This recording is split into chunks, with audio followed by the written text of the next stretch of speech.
اس کے لیے انسان کوشش کرے گا، ناکام ہوگا تو کوئی ایک آدھ ہوگا جو شاید دوبارہ کوشش کرے، مگر اکثر ہمت ہار جائیں گے، دوبارہ کوشش نہیں کریں گے، کیونکہ ان میں ناکامی برداشت کرنے کی، انتظار کرنے کی، دوبارہ اسی ہمت، شوق سے آغاز کرنے کی طاقت نہیں ہوتی۔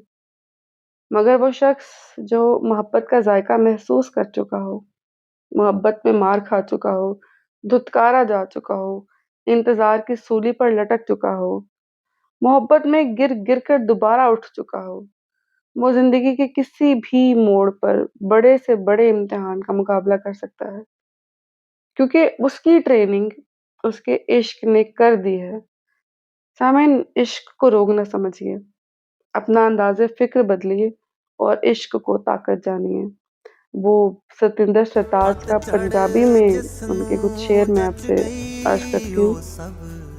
پتجھڑ جسنوں جچ گئی او سب جھر جان گے، ਉਹਨਾਂ ਨੂੰ ਫਿਰ ਲੋੜ ਨਾ ਰਹੇ ਬਹਾਰਾਂ ਦੀ। ਇਸ ਮੌਸਮ ਨੂੰ ਇਸ਼ਕ ਦੇ ਰੁਤਬੇ ਦੇਣ ਲਈ ਕੋਸ਼ਿਸ਼ ਹੈ ਸਰਤਾਜ ਜਿਹੇ ਫਨਕਾਰਾਂ ਦੀ।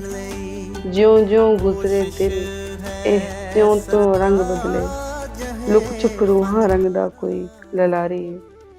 سامعین، اس غزل کے معنی اگر آپ جاننا چاہتے ہیں تو کمنٹ میں بتائیے، میں آئندہ کسی ویڈیو میں لازماً پیش کروں گی۔ دیر سے سوئے حرم آیا نٹک، ہم مزاج اپنا ادھر لائے بہت۔ سامعین، یہ شعر تھوڑا سا ڈیپ میننگ کے ساتھ ہے، آئیے کوشش کرتے ہیں اسے آسان بنانے کی۔ دیر کسی ایسی جگہ کو کہتے ہیں کہ جہاں بت پرستی کی جائے یا ایک خدا کے علاوہ کسی دوسرے کی پرستش کی جائے، اور حرم وہ جگہ ہے جہاں ایک اللہ کی عبادت کی جاتی ہے۔ میر کا کہنا ہے کہ وہ ایک خاکی بت، یعنی ان کا محبوب، ایسا میرے دل میں سمایا ہے کہ میرے لاکھ جتن کرنے کے بعد بھی میرا دل یاد الہی سے غافل ہے، اور محبوب کی یاد سات رات دن ہے۔ سامعین، بات پھر سے سمجھنے کی ہے کہ یہ زمینی عشق ذریعہ ہے ہمارے لیے اصل عشق کی منزل پانے کا، اس لیے اس عشق کو جینا چاہیے پوری طرح، لیکن اپنے آپ کو پوری طرح اس کے حوالے نہیں کرنا، اپنا آپ اصل عشق کے لیے بچا کر رکھنا۔ پھول گل شمس و قمر سارے ہی تھے، پر ہمیں ان میں تم ہی بھائے بہت۔ میر کہتے ہیں کہ قدرت کے نظاروں میں پھول، سورج، چاند، ستارے سب اپنی مثال آپ ہیں، ان میں سے کسی ایک کے نظام اور بناوٹ پر اگر غور کیا جائے تو عقل دنگ رہ جائے۔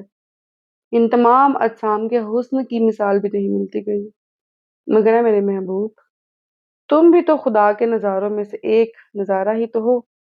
کیا یہ میری پستی ہے کہ مجھے بڑے بڑے حسن کے شاہکاروں کے ہوتے تم سے محبت ہو گئی؟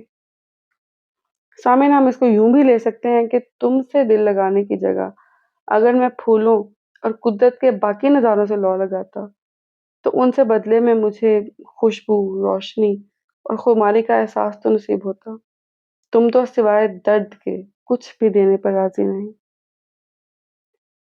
گر بکا اس شور سے شب کو ہے تو روویں گے سونے کو ہم سائے بہت۔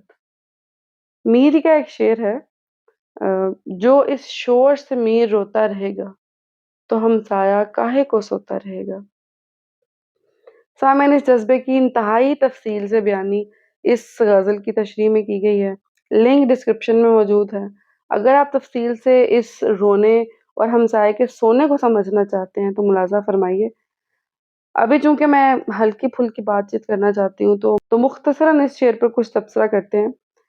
سامعین، میر چونکہ اپنے درد کو شاعری میں بیان کرتے ہیں، اس شاعری کے ذریعے وہ اپنے اور اپنے گرد و پیش کے لوگوں کے درد کو بھی زبان عطا کرتے ہیں، جو لوگ اپنے دل میں محسوس کرتے ہیں مگر انہیں کہنا نہیں آتا، جب وہ میر کے اشعار سنیں گے تو وہ ایسا ہی محسوس کریں گے کہ انہی کے دل کی بات بیان کی جا رہی ہے، ان کے گرد کے لوگوں کے دکھ اور درد کی بات ہو رہی ہے۔ تو یہ جذبہ کسی بھی اہل دل کو بے چین کر دیتا ہے۔ میر کے اشعار میں اس قدر درد ہے کہ ان کے پڑھنے والے خود کو اس درد کے محسوس ہونے سے بچا نہیں سکتے، وہ بھی راتوں کو بے چین رہیں گے۔ وہ جو نکلا صبح جیسے آفتاب، رشک سے گل پھول مرجھائے بہت۔ سامعین، اس شعر میں اگر ہم آفتاب سے مراد ایسے لوگ نے جو سورج کی مانند روشن ہوتے ہیں، جن کا کردار ایسا ہوتا ہے کہ وہ روشنی کی مانند چمکتے ہیں، جہاں یہ موجود ہوں ان کی ہیبت، ان کے کردار کی روشنی، ان کے جذبات کی حدت ایسی ہو کہ محفل میں صرف وہی نظر آتے ہوں۔ سامعین، ایسے لوگوں نے خود پر محنت کر کے، خود کو تعصبات سے پاک کر کے ایسا بنایا ہوتا ہے، جو لینے کے خواہش مند نہیں ہوتے، وہ صرف دینا جانتے ہیں۔ اب یہ لینے والے پر ہے کہ وہ ان سے کیا لیتا ہے۔ اب ایسے چمکتے اور تابندہ کردار کے سامنے میرے اور آپ جیسے نازک پھولوں کو کیا کرنا چاہیے، جو شاید کردار میں ان سے دور دور تک کوئی میل نہیں رکھتے؟ ہمیں چاہیے کہ ان کے روشن کردار کی جو کرنیں ہم پر پڑتی ہیں، ان سے خود کی پتیوں میں رنگ بھریں اور مہک پھیلائیں اپنے ارد گرد۔ لیکن اگر ہم نے غلطی سے بھی خود کو ان سے بڑا سمجھ لیا تو ان کی ذات سے نکلنے والی حدت ہماری مہک بھی چھین لے گی، ہمیں مرجھا دے گی۔ ہم سادی سی بات یہ ہے کہ خود سے بہتر لگنے والوں سے کچھ سیکھ سکتے ہیں تو سیکھ لیں، خود کے کردار میں اس عادت کو شامل کر لیں۔ اس کے برعکس ان کو اپنے مقابلے میں نہ لائیں، ورنہ آپ کی شخصیت کی رہی سہی خوبی بھی جاتی رہے گی۔ میر سے پوچھا جو میں، عاشق ہو تم؟ ہوئے کچھ چپکے سے، شرمائے بہت۔ یہ بھی ابتدائی عشق کے زمانے کی بات ہے کہ جب انسان خود سے مخاطب ہو کر طرح طرح کے سوال پوچھتا ہے، پھر خود ہی جواب دیتا ہے۔ میر بھی خود سے پوچھنے لگے ہیں کہ یہ بے چینیاں، یہ بے قراریاں، یہ سب کس لیے ہے؟ کہیں عشق تو نہیں کر بیٹھے؟ پھر خود سے شرمانے لگتے ہیں، جس کا مطلب واضح ہے کہ جواب ہاں میں ہے۔ بقید کہا نا میر نے بھی کہ پھر بھی کرتے ہیں میر صاحب عشق، ہیں جواں اختیار رکھتے ہیں۔ سامعین، امید کرتی ہوں آپ کو میری شرح پسند آئی ہوگی۔ اگر پسند آئی ہے تو چینل کو پلیز سبسکرائب کیجیے۔ اجازت دیجیے۔ خدا حافظ۔